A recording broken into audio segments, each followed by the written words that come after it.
Hoje eu quero pregar sobre conselhos de guerra. Quem está enfrentando alguma guerra na vida aqui? Quem está enfrentando? Pouca gente. Você que não levantou a mão, depois ora por mim, por favor. Se a pessoa do teu lado não levantou a mão, fala: querido, me unge com essa unção de não ter guerra aqui. Eu quero dar alguns conselhos de guerra, porque quando na Bíblia inteira nós lemos, mas principalmente nessa parte que eu vou ler aqui, Deus usa um profeta, e o profeta dá instruções de guerra. O profeta indica e diz o que o povo tem que fazer. E se isso serviu para eles, eu tenho certeza que serve para mim e para você. Nessa noite Deus vai te dar uma instrução de guerra para você vencer o seu inimigo. Segundo o livro dos Reis, capítulo 3, versículo 1, diz assim, uma leitura longa, tá? De 1 a 18, diz assim: Jorão, filho de Acabe. Esse é o filho de Acabe com Jezabel. Lembra que eu preguei sobre Jezabel? Pense num papai e numa mãe legal que esse rei tem.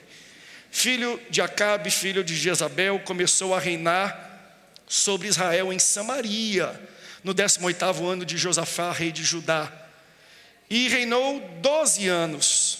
Fez o que era mal perante o Senhor, porém não como seu pai, nem como a sua mãe, porque tirou a coluna de Baal que seu pai fizera. Contudo, aderiu aos pecados de Jeroboão, filho de Nebate, que fizera pecar a Israel.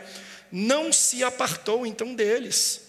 Então Mesa, rei dos Moabitas, era criador do gado e pagava imposto, seu tributo ao rei de Israel, com 100.000 cordeiros e a lã de 100.000 carneiros. Tendo, porém, morrido Acabe, o rei, o pai de Jorão, revoltou-se o rei de Moabe contra Jorão, rei de Israel. Por isso, Jorão ao mesmo tempo saiu de Samaria e fez revista de todo Israel. Mandou dizer a Josafá, rei de Judá: o rei de Moabe, Josafá, se revoltou contra mim. Irás tu à guerra comigo contra Moabe?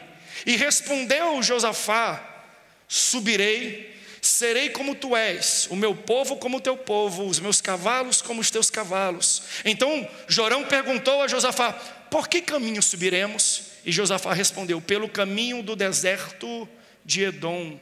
Partiram o rei de Israel, o rei de Judá, que é Josafá, e convidaram mais um rei, o rei de Edom. E após 7 dias de marcha para o local da guerra, não havia água para o exército e para o gado que os seguiam. Então disse o rei de Israel, olha o que Jorão diz: ai, o Senhor chamou estes 3 reis para os entregar nas mãos de Moabe? Perguntou, porém, Josafá, olha a pergunta agora de Josafá: não há aqui algum profeta do Senhor para que consultemos o Senhor por ele? Respondeu um dos servos do rei de Israel: aqui está Eliseu, filho de Zafate, que deitava água sobre as mãos de Elias. Disse então o rei Josafá: está com ele a palavra de Deus. Então o rei de Israel, Josafá, o rei de Edom, desceram para ter com ele. Mas Eliseu disse ao rei de Israel: que tenho eu contigo? Eliseu está falando para Jorão: o que eu tenho a ver contigo? O que tu está fazendo aqui? Vai lá com os profetas do teu pai, de Acabe, vai com os profetas da tua mãe Jezabel. Porém o rei de Israel lhe disse: não, porque o Senhor é quem chamou estes 3 reis para entregar nas mãos de Moabe, para os entregar nas mãos de Moabe. Disse Eliseu: tão certo como vive o Senhor dos exércitos, em cuja presença estou, se eu não respeitasse a presença de Josafá, o rei de Judá, não te daria atenção, nem te contemplaria. Ora, pois trazei-me um tangedor. Tangedor é um músico, um arpista.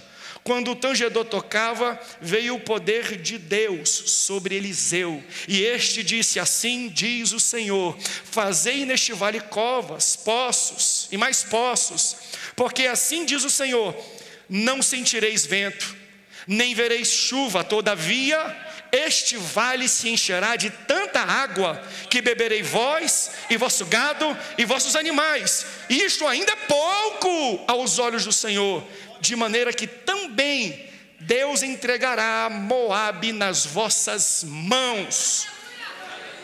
Se você ama a palavra de Deus, diga: eu amo a Bíblia. Só nessa leitura eu já poderia dar a bênção apostólica. Tome o seu local, dando glória a Deus, me ajude a pregar, por favor. A leitura foi longa. Para você que veio pela primeira vez na igreja, ou não tem ainda muita familiaridade com a Bíblia, me deixe rapidamente fazer aqui uma sinopse do que nós acabamos de ler. Você viu rei Jorão, rei não sei o quê, rei da onde, rei Josafá, rei de Edom. Entenda, houve um tempo, no tempo dos reis, que Israel era dividida entre dois reinos, reino do sul e reino do norte. Nós iniciamos a leitura com Jorão, que assumiu o trono após o seu irmão Acasias ficou pouco tempo e logo depois ele veio. Então podemos dizer aqui que logo depois do seu pai Acabe, ele é filho de Acabe com Jezabel, morrerem, o seu irmão pega 2 anos de reinado e ele já assume este trono. No reino do norte tem como capital do seu reinado Samaria, onde o rei Jorão está. Reino do sul tem como capital Jerusalém, onde está Josafá. Um é o reino de Israel e o outro é o reino de Judá.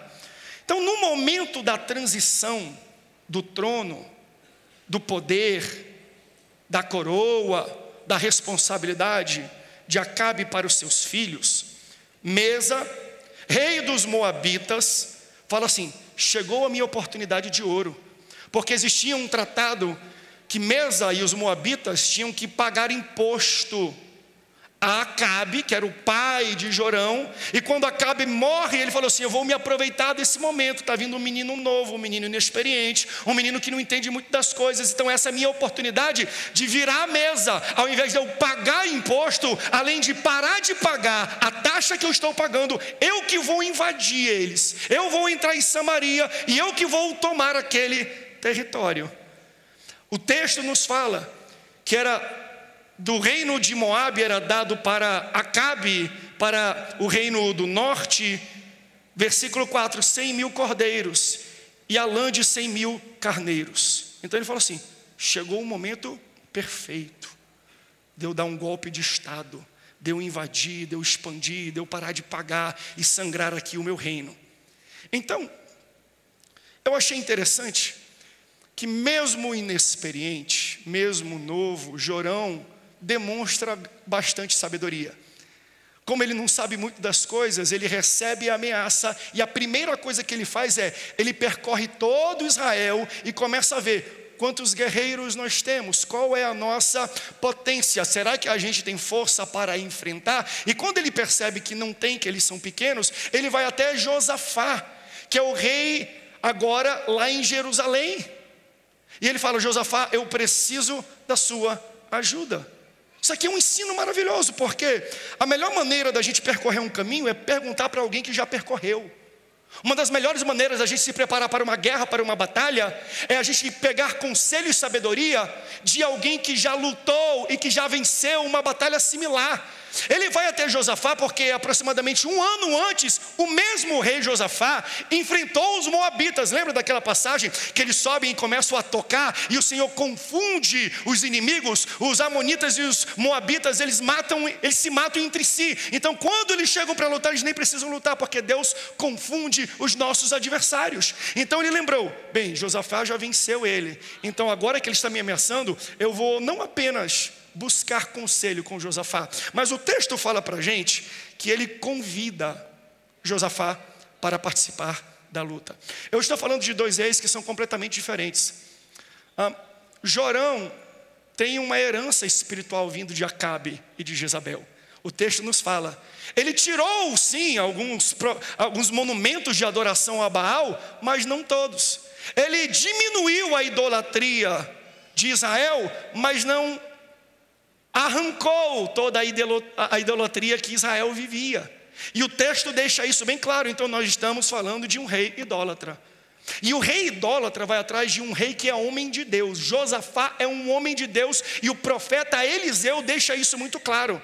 Então, se um rei idólatra vai à ajuda e busca um rei que é homem de Deus, normalmente nós pensaríamos, ele vai falar: não quero ter nada a ver contigo, meu povo não quer ter nada a ver contigo, vocês são idólatras, vocês vão mexer com a gente, vocês vão entrar aqui, vocês vão mexer com a cabeça, com os pensamentos, a gente não tem nada a ver. Mas eu vejo Deus agindo através do rei Josafá. O rei Josafá tem uma postura como se fosse a postura do próprio Deus, pastor Manuel. Porque ele fala assim, eu vou entrar contigo na guerra. Como se estivesse falando, eu vou te dar mais uma chance. E aí ele fala coisas bonitas, ele fala assim, o meu exército é o teu exército. Pode contar comigo, porque os meus cavalos são os teus cavalos. Os meus carros são os teus carros. Nós vamos como um único exército. Aí Jorão, que não é bobo nem nada, pergunta para Josafá, e qual é a estratégia? Qual é o caminho que nós vamos ir para enfrentá-los?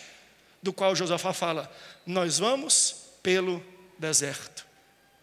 Se você depois dá uma olhada no mapa, não preparei, poderia ter preparado aqui um mapa.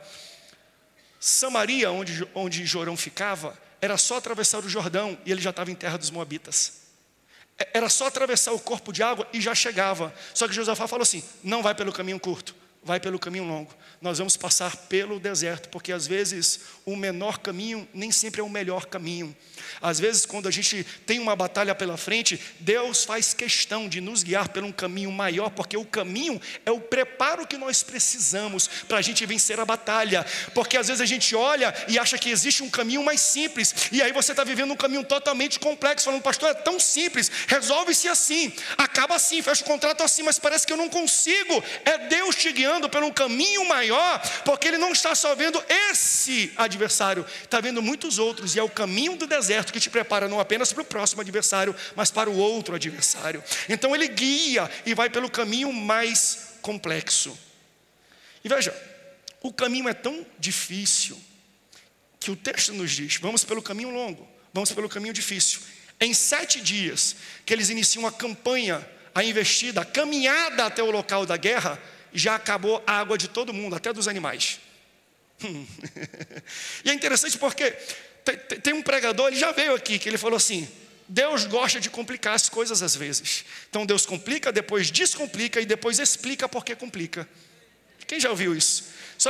Eu quero propor outro, assim, ó, Deus complica e não explica, porque Ele não deve explicação para ninguém. Deus não deve explicação para a gente não.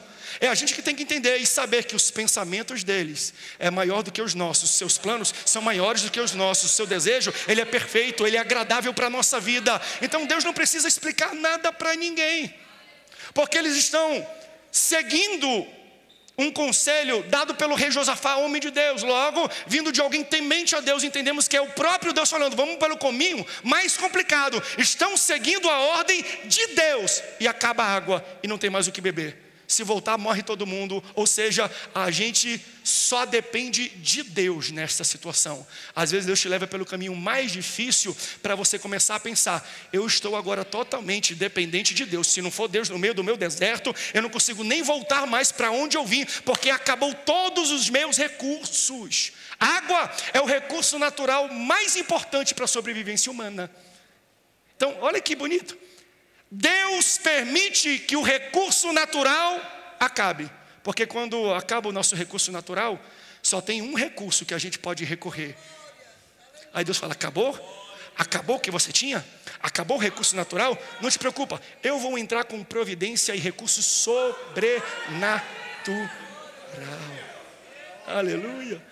E aí, porque veja, tem gente que veio para esse culto hoje que o recurso natural já acabou. O remédio já não está dando efeito. O tratamento já não está modificando nada. O salário não está dando para o fim do mês, pastor. Não tenho mais nada, pastor. Todos os recursos naturais estão acabando. O que eu faço? Vamos ver o que é feito aqui na Bíblia. A Bíblia tem resposta para tudo. Pastor, quando eu estou numa situação onde os meus recursos naturais acabam, o que eu preciso fazer? Nós temos 2 exemplos aqui nesse texto. Porque quando acabou tudo, o rei Jorão, o que não é crente, o que não se relaciona com Deus, o texto vai nos dizer aqui, lá no versículo 10, ele diz assim, é para isso que Deus guiou todos nós, 3 reis, 3 exércitos, Deus nos trouxe aqui para nos entregar nas mãos dos moabitas, versículo 10. Já no versículo 11, o rei Josafá, homem de Deus, que se relaciona com Deus, dá a sua opinião, ele fala assim, vem aqui, será que existe entre nós um profeta para que possamos consultar a Deus através dele? Olha a diferença. Jorão culpa a Deus, Josafá busca a Deus. existem dois tipos de pessoas quando estão passando por dificuldades: aqueles que culpam Deus e aqueles que buscam a Deus. Pergunta da pessoa do teu lado: meu irmão, quando aperta o calo, quando falta, quando você não vê saída, você aponta o dedo na cara de Deus e reclama e culpa Ele, ou você busca Ele? Porque reclamar não te leva a lugar nenhum, mas quando você busca, só Deus pode tirar do meio do deserto, onde todos os recursos humanos e naturais se acabam, só Deus pode entrar com a providência sobrenatural. Então o que eu aprendo com isso? Nós temos que sair daqui com uma lição: não culpe Deus, busque a ajuda dEle. Simples assim. Está difícil? Busque a Deus. Está complicado? Busque a Deus. É isso mesmo. Pergunta da pessoa: tu culpa ou tu busca?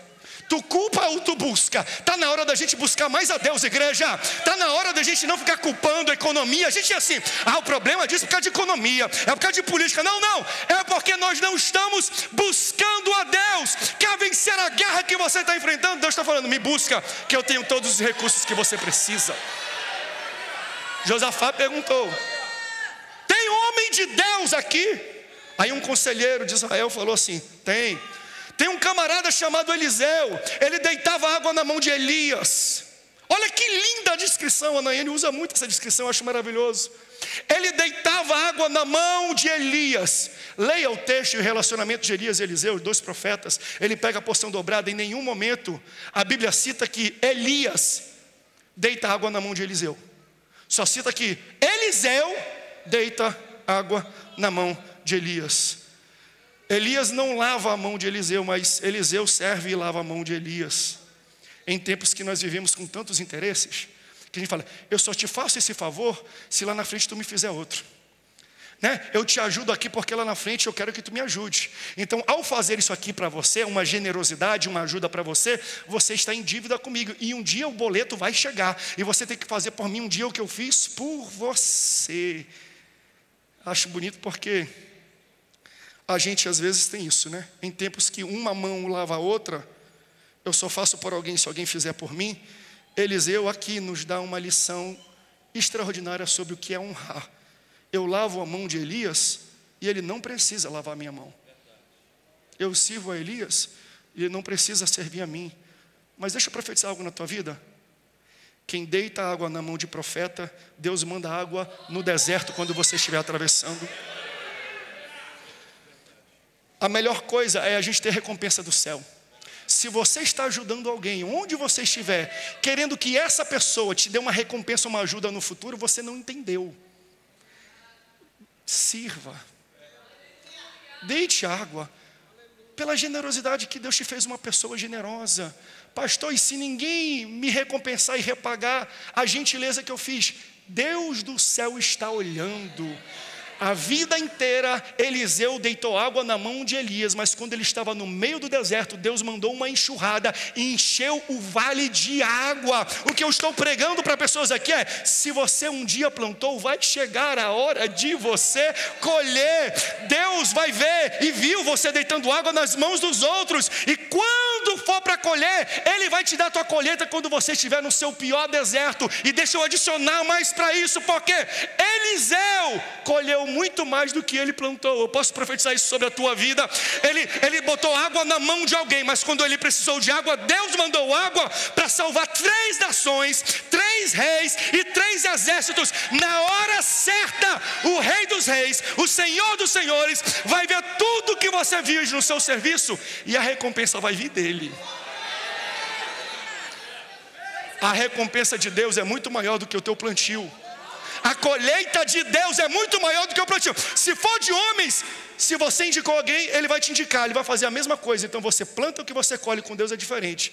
Você planta uma lavagem de mão e Ele te faz colher uma enxurrada que salva a sua vida e de toda uma nação. A água que você vai colher vai ser uma água muito maior do que aquela que você plantou. Tem alguém que pode receber essa palavra? Então, o rei Josafá é um homem de Deus, ele ensina tanta coisa para a gente aqui. Ele fala assim: é homem de Deus mesmo? É. Aí o rei Josafá fala: ele tem a palavra de Deus, vamos lá ter com ele. Estou falando de 3 reis, gente. 3 reis não mandam chamar o profeta, eles vão até o profeta. Em tempos de dificuldade, ouça isso. Pessoas irão buscar a igreja, os profetas e os líderes, os pastores, e não o contrário. Porque nós somos sal da terra e luz do mundo. Quando isso aqui apodrecer, pessoas vão bater nessa porta e falando: nós precisamos de um conselho, nós precisamos de oração. Quando tudo estiver na escuridão, quando tudo estiver nas trevas, pode escrever o que eu estou falando. Grandes homens e mulheres de poder lá fora irão buscar profetas, homens e mulheres que têm na boca a palavra, o fogo e a brasa de Deus. E o que Deus colocou na tua boca vai salvar a tua cidade. O profeta não precisou buscar o rei entendeu o profeta e ele foi até ele. Você quer resposta? Deus coloca a resposta na boca de profeta.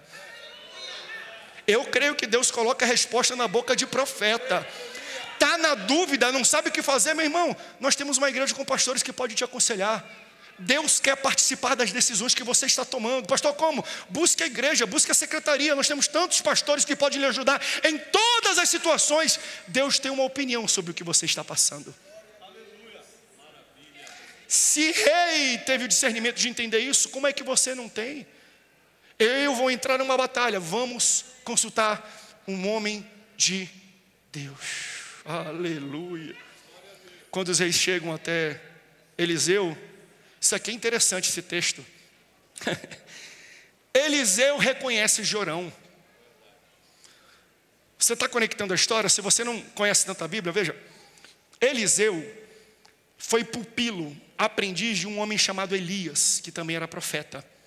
E Elias foi profeta durante o reinado do pai de Jorão, Acabe, e a mãe de Jorão, Jezabel.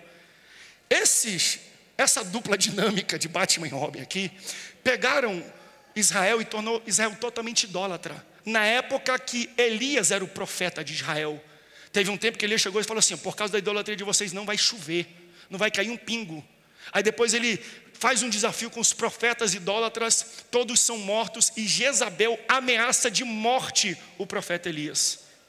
Então você entende a tensão que existe entre a coroa e o profeta, entre o poder executivo e o poder espiritual. De vez em quando existe isso e é natural, não é de agora não.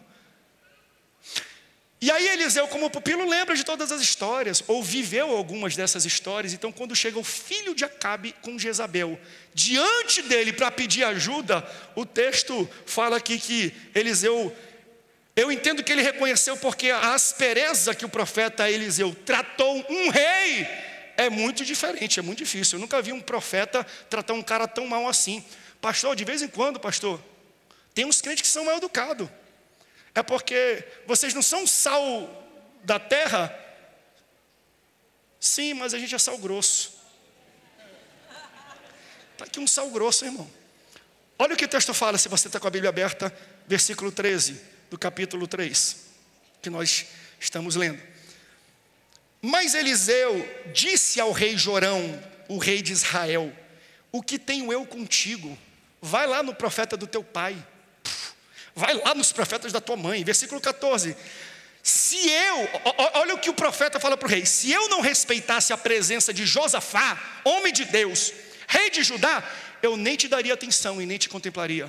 O que ele estava falando aqui é: se Josafá, homem de Deus, não estivesse aqui, eu respeito tanto ele. Se ele não estivesse eu respeito a presença desse homem, porque se ele não estivesse aqui, eu nem olhava para a tua cara, eu nem abria a porta quando tocasse a campainha. Então ele fala: eu só estou atendendo a petição de vocês por causa deste homem de Deus chamado Josafá.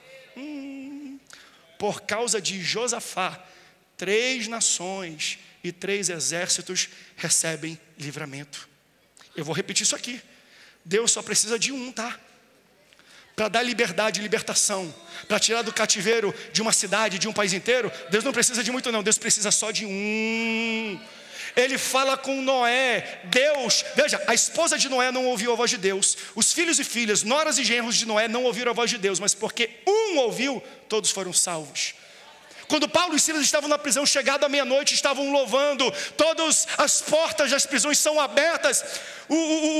Quem estava guardando lá, o carcereiro, ele fica desesperado, e Paulo fala: calma, fica tranquilo, ninguém vai sair. Ele fala: o que eu preciso para receber salvação? Aí Paulo fala uma frase maravilhosa, ele fala: crê no Senhor e será salvo tu e... Só precisa de um para que toda a sua casa seja salva. Deus está sondando essa igreja hoje atrás de um Josafá, atrás de um Noé, atrás de um carcereiro que entenda: através de mim nações serão salvas, a minha família vai ser salva, meus filhos, meu esposo, minha esposa, meu tio, meu pai, minha mãe. Deus quer um que se levante e creia na salvação. Quem sabe é você, quem sabe Deus te colocou naquele lugar. Não é para você ter um salário melhor, e você tem que um salário não é bom, porque Deus não te colocou para ter melhor salário. Deus te colocou para salvar todas as pessoas que trabalham com você. Deus está te usando naquele local para você ser um Josafá onde você pisar. Cadê os Josafás daqui? Cadê as Josefinas daqui? Aleluia, cadê? Glória a Deus. Saia daqui entendendo isso. Deus só precisa de um. Com uma pessoa Deus resolve a parada. Com uma pessoa Deus dá a transformação. Deus manda um romper. Aí ele recebe os reis. E ele fala: por causa do respeito que eu tenho com ele, eu estou recebendo vocês. E aí depois que ele ouve a petição, ele faz algo extraordinário. Eu falei isso no culto da tarde. E eu louvo a Deus pela nossa orquestra, pelos nossos músicos. Porque ele fala assim: traz um tangedor. Tangedor é um músico, um arpista. Então quando ele ouve a petição, ele fala: traz alguém para louvar. E quando o tangedor entra e começa a tocar, o texto fala que a mão poderosa de Deus se apodera de Eliseu. Eu louvo a Deus por que, pastor, que a gente começa cantando e louvando? Porque a gente quer que a mão poderosa de Deus venha se manifestar aqui nesse local. A gente louva porque quando nós louvamos, nós atraímos a presença de Deus, porque Deus habita no meio dos louvores. Aí eu entro naquilo que eu falei no começo: calma aí, pastor, Deus é onipresente. Por que Ele habita no meio dos louvores se Ele já está aqui antes dos louvores? Sim, onipresença está aqui, Deus está aqui na casa. Mas manifestação da presença, manifestação de poder é diferente de onipresença. Você está na casa de Deus. Tem pessoas que estão na minha casa, que a gente recebe na nossa casa. Se eu estou no quarto, a pessoa está na sala, ela está na minha casa, está na minha presença, mas ela não se beneficia da manifestação da minha presença. Porque se a Nayane está no quarto e a pessoa está na sala, a Nayane é uma pessoa engraçada, a Nayane é uma pessoa motivadora. Mas se a Nayane não estiver na frente, no mesmo ambiente que eles estão, eles não recebem o benefício da manifestação da presença dela. Pastor, o que então as pessoas precisam fazer para receber a manifestação da presença da pastora Nayane? Chamar pelo nome. Está na sala? Nayane, Naná, pastora, Favelation, não sei como você chama. Aí ela vai ouvir e ela vai até você. Então quando ela chega e entra na sala, ela está manifestando a presença. Aí ela abre a boca, você sorri, você é motivado, você se alegra, por causa da manifestação da presença. Tem pessoas que estão na casa, mas ainda não chamaram o nome de Deus. Você quer que Deus se manifeste hoje de uma maneira poderosa, porque ele estava ali com Elias, mas o texto fala que ele, quando começou a tocar e os louvores começaram a ser entoados, a mão de Deus de maneira poderosa se manifestou e tomou Elias. Você quer que Deus entre na frente da tua batalha? Não fica com a boca calada, começa a abrir a boca e gritar, e clamar, e orar, e pedir: Deus, eu estou aqui, te manifesta na minha vida. São conceitos que a gente às vezes ensina, mas é simples. Por exemplo, tem pessoas que falam assim para mim: pastor, estou passando uma dificuldade. Eu falei: querido, ora. Falei: pastor, mas Deus já sabe do meu problema, por que eu tenho que orar? Aí todo mundo conhece essa frase que eu sempre falo: você não ora para informar Deus, Deus já sabe mesmo, Ele é onisciente. Então por que eu oro, se Deus já sabe? Você não ora para informar Deus, você ora para envolver Deus. Aleluia. É por isso que nós nos reunimos aqui no primeiro dia da semana, em pelo menos 3 cultos, para a gente iniciar a semana falando: Deus, vem aqui, te manifesta nesse lugar.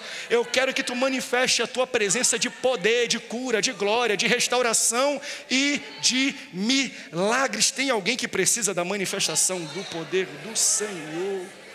Quando nós chamamos, aquele que já está presente manifesta a sua presença de maneira poderosa. E Deus se apodera, e o profeta Eliseu fala: Deus me deu uma palavra, eu tenho uma palavra de Deus. Assim diz o Senhor, versículo 16: fazei neste vale covas, poços, porque assim diz o Senhor, vocês não vão sentir vento e nem vão ver chuva, todavia o vale se encherá de água, que vocês vão beber, e todo o gado e todos os animais. Deus manda eles cavarem poços, covas, buracos. Cavem quantos vocês conseguirem. No meio do deserto, pode abrir poço, porque vocês não vão sentir o vento e não vão ver a água, mas mesmo assim Deus vai encher todos os poços. Você não precisa sentir nem ver para Deus fazer o que só Deus sabe fazer. Quem já cavou poço aqui? Na roça tem muito isso, né? Um poço artesiano para você tirar água. Você pega aquela broca, você começa a fazer aquela escavação. Quando você perfura, minha pergunta para você: quando cava um poço, de onde vem a água? Vem de onde? Vem do subsolo, né? Vem lá de baixo. Aí fala assim: cava no meio do deserto. Mas eu acho bonito, por quê? Porque a água não vem de baixo. Entende? Não é o teu esforço que vai fazer a água aparecer. Cava, mas eu não estou vendo água. Não, porque a água não vem de baixo, não. A água vai vir de cima. A água não vai ser o resultado do teu trabalho, porque se fosse resultado do teu trabalho, você atribuiria ao seu empenho e esforço o resultado que você tem. Por isso que Deus não deixa a gente sentir o vento e nem ver a água. Às vezes Deus não permite a gente ter sinal, porque o sinal atrapalharia a nossa fé. Meu Deus, eu estou pregando isso aqui. Você sabe que o oposto da fé não é a incredulidade, o oposto da fé é a visão. Porque se aquele povo estivesse andando ao redor de Jericó, Deus mandou 7 dias, por 6 dias uma vez, no 7º 7 vezes. Se a cada volta descesse que nem Tetris, descesse um pouquinho daqueles tijolos, ele ia falar: olha, cada volta derruba um, então vamos dar uma volta mais rápido, vamos se esforçar mais, porque de acordo com o nosso esforço, a gente vai ter o resultado. Aí não estão tendo mais fé em Deus, estão tendo fé no próprio resultado e no próprio esforço. Quando a gente vê o resultado, a nossa fé sai de Deus para o nosso esforço. É por isso que Deus fala: vocês não vão ver nada, mas vai se encher. Vocês não vão sentir nada, mas vai acontecer. Eu estou pregando isso aqui para pessoas que já estão há muito tempo tentando, empreendendo, fazendo alguma coisa, e você não viu resultado nenhum. Aí Deus falando: eu não te mostro o resultado, quero ver o tamanho da tua fé em mim, porque se eu te mostrar, a tua fé vai para o resultado, vai para o teu esforço e não para mim. Continue cavando, mesmo se você não vê chuva e não sentir o vento. Continua cavando, continua cavando. E é difícil cavar poço. Ninguém gosta de cavar poço. Deixa eu trazer para o ministério pastoral. Ninguém gosta de cavar poço. O que é cavar poço no ministério pastoral? É iniciar projeto difícil. É começar do zero. A gente fala isso: vai lá cavar poço para abrir uma nova igreja, porque não tem membro nenhum, vai ter que fazer tudo do zero. É muito mais fácil a gente construir e edificar altar do que a gente cavar poço. Eu cheguei aqui, o pastor Felipe já tinha feito todo o trabalho, já tinha edificado o altar. Eu subi e dei continuidade. Eu não cavei poço, porque é muito mais fácil. A gente acelera, a gente faz coisas mais rápido. Quem sabe Deus me permitiu cavar alguns poços, mas entende, já existia um altar. Ninguém gosta de cavar poço, todo mundo gosta de construir o altar, porque quando você cava poço, você se afunda no buraco e ninguém te vê. Quando você constrói um altar, você está na visibilidade, na evidência, e todo mundo te vê. É muito mais gostoso subir aqui no púlpito, ter uma transmissão, você chega e pregar, do que você sair panfletando todo mundo, começando uma obra e fazer um culto com 2 pessoas, você, a sua esposa e seu filho. A sua esposa canta um hino da harpa e você vai para a bateria tocar. Já vivemos um pouco desse poço. Quando você cava poço, você entra num buraco e ninguém te vê. Quando você está no altar, você está num local privilegiado e todo mundo te vê.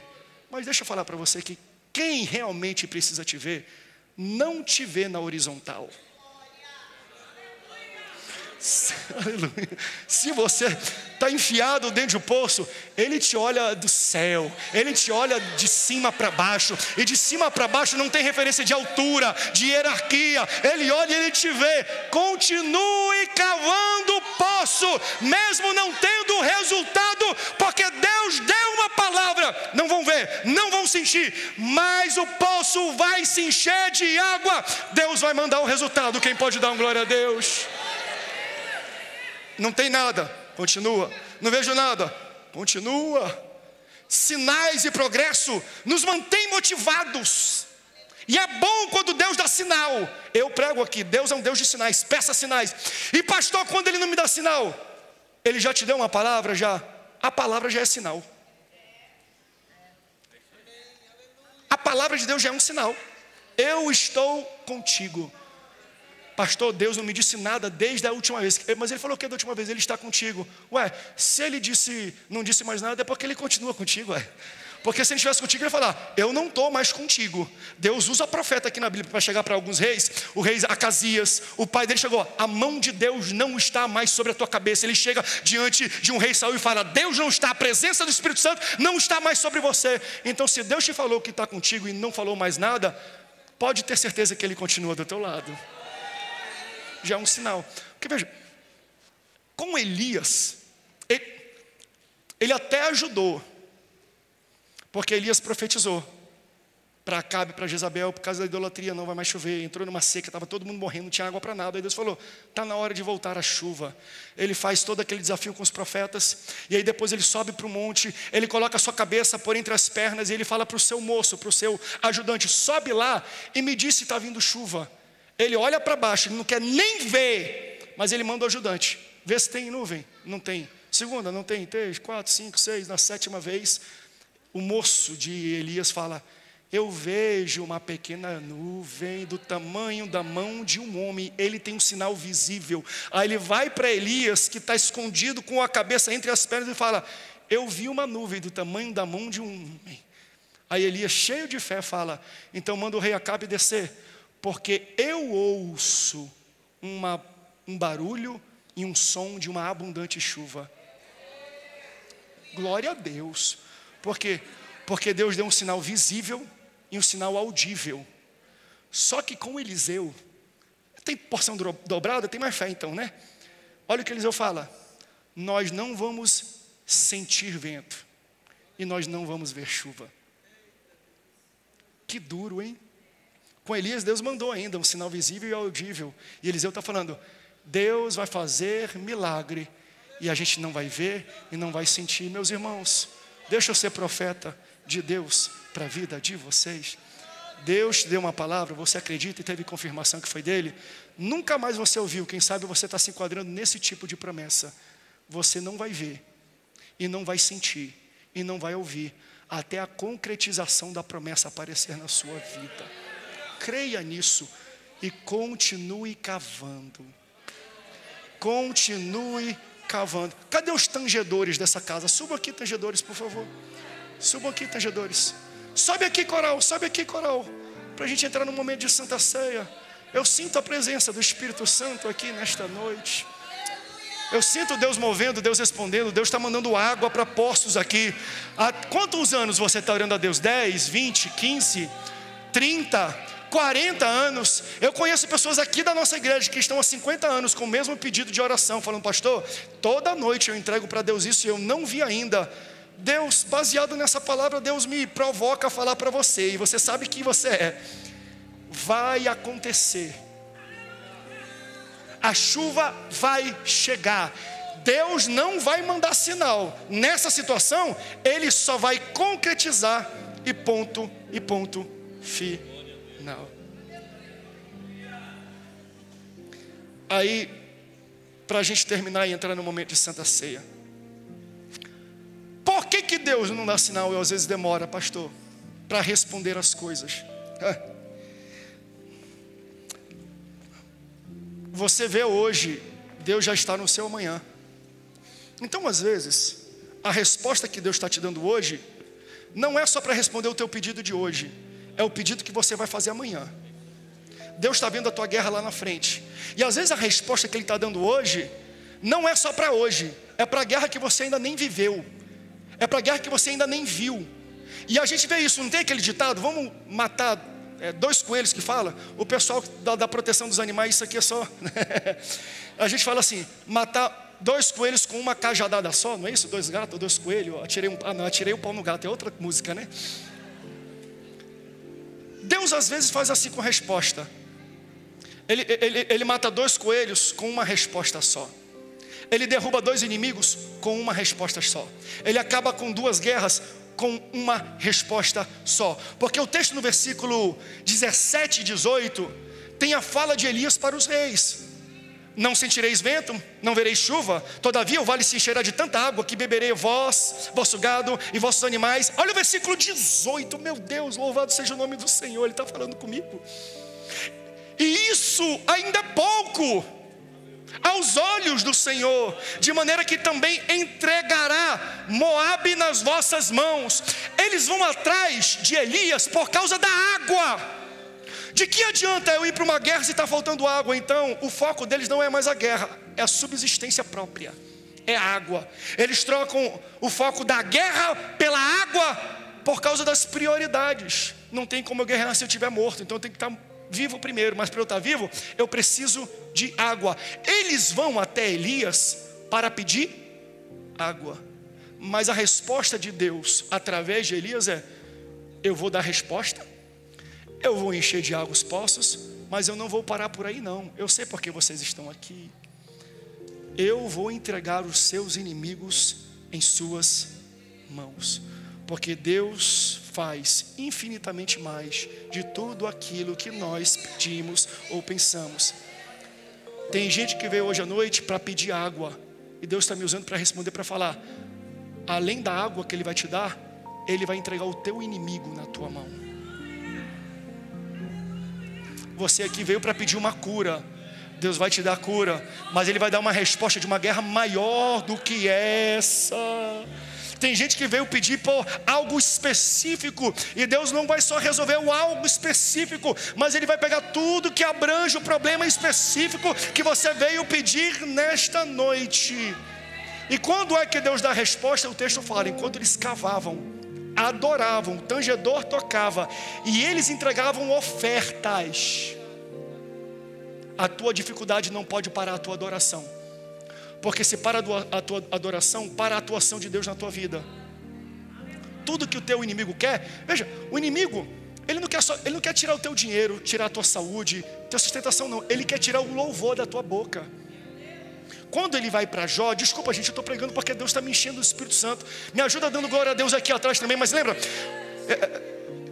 Deus permite que Satanás toque na vida de Jó. Aí ele vai e tira a saúde do cara, tira os filhos do cara, as posses do cara, a fazenda do cara, tudo. Ficou a mulher dele, glória a Deus por isso, né? Que ficava reclamando dele. Aí a Bíblia fala que Satanás ataca Jó de novo. Calma aí. Tirou família, tirou saúde, tirou posse, tirou dinheiro, deixou doente. O que mais ele quer? Por que Satanás ataca de novo? Simples, porque da primeira vez que ele atacou, ele não conseguiu tirar de Jó o que ele realmente queria. Deus não quer tua posse, o teu dinheiro, tudo. Deus quer tirar a adoração da tua boca. Não deixa a adoração de Deus atirar a tua boca. Dificuldade não tira crente da igreja, traz crente para a igreja. Dificuldade não faz crente culpar Deus. Dificuldade faz crente buscar Deus, orar mais, ler mais, jejuar mais, se consagrar mais. Aí Deus dá a resposta. Deus enche, vem uma inundação, não é nem com chuva, é tipo um tsunami. Eles estão aqui, vem lá de Edom, uma enxurrada que enche tudo, louvado seja o nome do Deus. Enquanto eles adoram, oram e ofertam, eles estão no meio do culto. Quando a enxurrada de Deus invade, eu vou profetizar que Deus está mandando água enquanto você está nesse culto. Pessoas estão recebendo a resposta de anos enquanto estão nesse culto, a provisão enquanto estão nesse culto. Só que a provisão não é só para isso que você está pedindo, não. Olha só, inunda tudo. Aí os moabitas, ao ouvir que os 3 reinos se juntaram, reino do sul, reino do norte e Edom, vamos para lá, vamos por cima dos montes, das campinas, para ver o que está acontecendo lá no vale. Quando eles sobem com o exército para o local, eles olham, está no nascer do dia, aquela deserto com areia vermelha, aquele sol vermelho bate. Quando eles olham, parece ser sangue. Aí eles falam: morreram. Olha o mar de sangue que está ali. Sabe por quê? Porque há tempos atrás aconteceu isso com eles. Eles foram confundidos, se confundiram uns com os outros e mataram uns aos outros. E aí quando eles chegam, eles projetam em Israel uma característica e um comportamento deles. Eles fizeram a mesma coisa que nós fizemos na última guerra. Não vai nem a gente precisar lutar, porque eles mataram uns aos outros, destruíram uns aos outros. Olha só, está tudo vermelho, um mar de sangue. Aí quando eles descem, já sem postura, já sem a cadência, tem uma emboscada, e os 3 reinos vão e ferem Moabe, a ponto de uns serem mortos, outros saem fugindo. O rei de Moabe, ao sair, está pulando, diz lá, uma muralha, um muro, e quando ele está em cima do muro, ele pega o seu filho primogênito e o sacrifica e o mata, talvez para ninguém outro matar. Isso é tão sério, porque o primogênito de um rei é a sucessão do seu reinado. Quando ele morre, o filho que recebe, mas ele está em cima do muro e ele sacrifica o próprio filho. Cuidado, líder, pai, sai de cima do muro, porque se você fica acima do muro, as suas decisões vão sacrificar a próxima geração. Na tua casa, sai de cima do muro, pai. Deus tem uma palavra, Deus rege como você cuida do seu filho. Sai de cima do muro, porque se você fica em cima do muro, as suas atitudes vão fazer o seu filho morrer, não fisicamente. Ele pode fazer o que ele quer, está no tempo, tempos modernos, hoje em dia assim. Não é assim. Não, sai de cima desse muro ideológico, porque Deus te colocou como sacerdote e rei da tua casa. Sai de cima do muro, porque as suas decisões em cima do muro matam a próxima geração. E aqui eu termino. Dá vontade de pregar e ir embora. Pastor Márcio, subam aqui, senão eu não vou embora daqui não. Quem está recebendo essa palavra, escute. Sangue não era sangue, era água. Então quando eles viram, falaram assim: mataram, morreram, pronto. Olha que a gente não vai precisar nem lutar. E eu acho isso lindo, porque no momento de Santa Ceia aponta exatamente para isso. Quando Jesus sobe na cruz do Calvário e morre, na verdade não morre, entrega a sua vida, derrama o seu sangue. Satanás e os demônios olham e falam: está ali o sangue escorrendo, vencemos. E aí Deus do céu falou: está ali o sangue escorrendo, vencemos. Aquilo que o teu inimigo acha que foi a tua morte, Deus está olhando e está falando: essa é a tua vitória. Aleluia. Você está entendendo? Porque às vezes demora a resposta de Deus. Quando vier a resposta, aquele que quer te matar vai falar: pronto, isso é um sinal da morte. Deus está falando: não, isso é um sinal da vida. Porque quando penduraram o nosso Senhor Jesus Cristo, o texto fala: se eles soubessem quem Jesus era e qual era o propósito, nunca teriam pendurado Cristo naquela cruz. Porque quando eles penduraram na cruz, falaram: morte de Jesus. E quando Jesus foi pendurado e entregou sua vida, falou: está consumado. Eu não morro agora que começa a viver o meu propósito. Aquilo que acho que é o seu fim é o começo do propósito de Deus na tua vida. A resposta de Deus vai ser assim. Ele não vai resolver só o que você está pedindo hoje, mas Ele vai dar solução para uma das maiores guerras que você vai enfrentar na sua vida. Quem é que pode dar um glória a Deus por isso?